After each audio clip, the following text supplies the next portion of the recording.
Now, you might be wondering where Siri went. Well, in episode 7, we get the answer to that. She went to a place called the Frying Pan. They call it the Frying Pan because it's a vast desert. There's no one around. At least, not at first. Siri does get the sense that there is somebody else there with her, and in actuality, there is. But as soon as she arrives, she disappears. She's kind of just watching Siri from a distance. After Siri resets her dislocated arm, she has to figure out how to get out of the desert. Her first attempt is to try to get a hold of Yennefer, using that locator coin that Yennefer gave her a while back. Although, it doesn't work this time. Siri realizes this is going to be all on her. She starts walking all day, but the elements are really, really starting to get to her. But it's not like she has a choice. She has to keep going. Day turns into night.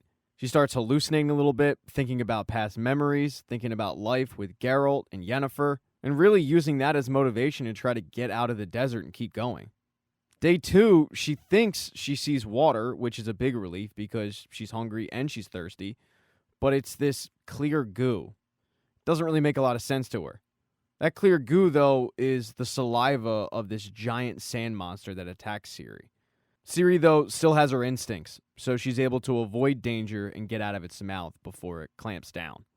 While the monster goes away, something else returns in its place. A unicorn. A full-on, real unicorn. Actually, Ciri doesn't know if it's real because the unicorn won't let Ciri touch it. Instead, it seems to be leading Ciri towards something. The bad news is, when the unicorn goes over a hill, Ciri loses it. She doesn't know where it went. Ciri has no choice but to continue walking in the desert. The elements that plagued her a day ago are getting worse and worse. Her stomach getting emptier and emptier.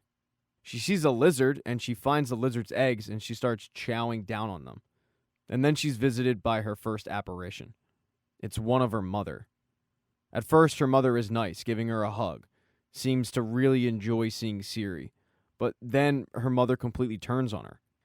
She starts saying things to Ciri, like how Geralt must have been relieved to see Ciri go into that tower and then watch the tower explode, because Ciri has just been such a cross to bear.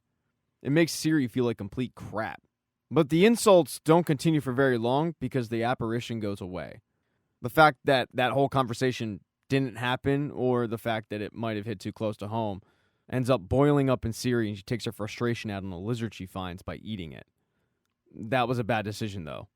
The lizard doesn't sit well in her stomach. She starts throwing it up. And then suddenly she finds herself not in a desert, but in a room with the person who's been following her this entire time. It's a woman in a cloak. You can't see her face. She starts giving Ciri some advice, like, don't eat the lizards, they're poisonous. And when Ciri asks who she is, she simply says, I'm the past, and this is the future. Or at least a possible one. Ciri mumbles to herself how she must be going insane, but this person says, powerful women, they've been labeled insane since the dawn of time. I was labeled insane. We actually have a lot in common. We were both, quote, insane princesses that were abandoned by the people who were supposed to protect us. At least your family that royally screwed you over had the decency to die. I had to kill mine. And the fact that this person killed their own family comes as a real surprise to Ciri. Ciri reveals to this person that she feels like she has the power to change things. And the woman says, you're not the first person to feel that way, but you could be the last. And then the woman completely disappears. When Ciri wakes up the next morning, she's just sleeping on rocks. She's not alone, though. The unicorn has come back. And the unicorn leads Ciri to water in the middle of the desert. With a little bit more energy, Ciri and the unicorn continue to make their way through the desert, and at least now Ciri has someone to talk to. And boy, does she. She fills the horse in on everybody. Doesn't really seem like the horse is talking back, though. But the next day, Ciri has her second apparition. This time, it's Queen Calante. And if Ciri thought her mom was mean, it was nothing compared to what Calante was. She was downright vitriolic. Ciri, though, sticks up for herself. When Calante blames Ciri for things, Ciri reminds Calante that she allowed Cintra to just burn away into dust and oblivion. Ciri, though, gets so frustrated by what Calante continues to say about her that she tries to punch her, but it goes right through Calante and goes right into a rock. The apparition of Calante goes away, but the injured hand, that's still there. That was dumb. And the mystery-shrouded woman reminds Ciri of that when she visits her that night. Although this time, the woman reveals herself. Her name is Falca, and Ciri knows exactly who she is. Because the stories of Falca are that she was a demon, a cursed elven monster. But Falca, her side of the story is a little bit different. She felt like she should have been queen, but when her father denied her royal destiny, she decided to rally the common folk. With the common folk's help, she took back what was rightfully hers. But she did so using blood and fire. It was kind of fitting, since in the end they tied her to a stake and burned her alive. Ciri is disgusted by what Falca did, but Falca defends her actions. Falca trying to point out to Ciri that it's really all the people around her who should be to blame for how she feels, and Ciri reminding Falca that she burned her family and led a rebellion. Falca finally says to Ciri, if you want to change the system, burn it to the ground. And then she disappears. The next morning, Ciri is awoken by her unicorn. They continue to walk the desert when they're attacked by a giant sand monster. All that Witcher training pays off. Ciri destroys it, but the unicorn is injured in the process.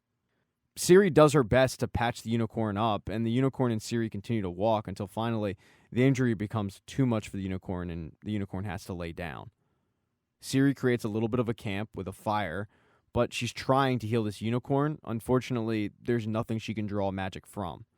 And that's when Falco once again returns. She tells Ciri there is something you can draw magic from, and she points to the fire. Ciri is really hesitant to do this because she's been warned about how dangerous fire magic is, and that Aretuza it's banned. But with a little bit of nudge from Falco, she decides to give in because it is the only option to save the unicorn. She sticks her hand in the fire, she's feeling the power, she's controlling it, and she is able to heal this unicorn. As soon as the unicorn is healed, it gets up and runs off. It's pretty rude, doesn't even say thank you. Ciri's kind of upset about the fact that the unicorn ran away and tries to stop it, but Falco says, no, don't. Those who are afraid of what you are dead weight. Let them go. Ciri then notices that her hand still is controlling the fire. And Falco says, it feels amazing, doesn't it? And to think you've had this power inside you your entire life. You just didn't harness it. Ciri does admit that this power feels easy. It comes naturally to her. Falco says to Ciri that the power is a gift. One that they'll either wish to use you for or destroy you for. But it certainly isn't a curse. And that's what it's been made out to be. She then pushes Ciri into the fire and Ciri is consumed by it. But she goes to this other kind of world where she's in the middle of fire, harnessing the power, while Falca discusses how her friends will eventually turn on her and become her enemy. So Ciri, in order to prevent this, really needs to get ahead of it and kill them. Ciri starts crying, saying, I don't want this. But Falca says, this is your destiny. Ciri continues to say, I don't want this. And she's hearing voices. And finally, she just blurts out, I relinquish my powers. And it's all over. She wakes up in the middle of the desert, although this time she's not alone. There are 4 people around her, and they know who she is, because Ciri's wanted. The White Flame has put the word out around the continent to keep your eyes peeled for a girl with blonde hair and green eyes. And Ciri fits that description. So Ciri is taken prisoner. Back at Aretuza, Jaskier shows up hoping to find Ciri or anybody, but the only person he sees at first is Radovid, who he's surprised to see. Radovid fills Jaskier in as to what happened there and why Aretuza looks the way it does. The big news is the fact that the Second War has begun. Even though he's mad at him, Jaskier jumps into action. He realizes that Radovid needs to get out of there. He's in danger. He knows of an old trapper's route that he can send him through. He writes down a couple of directions, a couple of names to ask for, and he says to Radovid, this will get you back to the capital. Radovid tells Jaskier that he should probably come with him, but Jaskier says no. You don't understand. The war outside, it doesn't compare to what Geralt will unleash on the continent to find Ciri. Radovid offers to go with Jaskier and help and prove to him that he actually does care about him and he could be valuable. And Jaskier thinks about it and says, maybe, after I find Ciri. Radovid, however, doesn't think that Ciri's alive because he saw the tower explode, and he does warn Jaskier about this. Jaskier doesn't say a word, he just heads out. And then he runs into Yennefer. She tells him that Geralt has been taking a Brookalon to heal up. So that's where Jaskier heads. The Dryads have been keeping Geralt safe while trying to heal him up. Takes a little bit of convincing when Jaskier shows up, but they eventually allow Jaskier to see his friend. Jaskier tells Geralt that Yennefer is fine.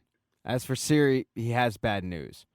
On his way to Brooklyn, he got word that Ciri has been found by Nilfgaard. Thank you so much for checking out this recap. Please consider subscribing to the channel and subscribing to my Patreon. Hit thumbs up if you liked it. Smash that thumbs down button if you thought it sucked.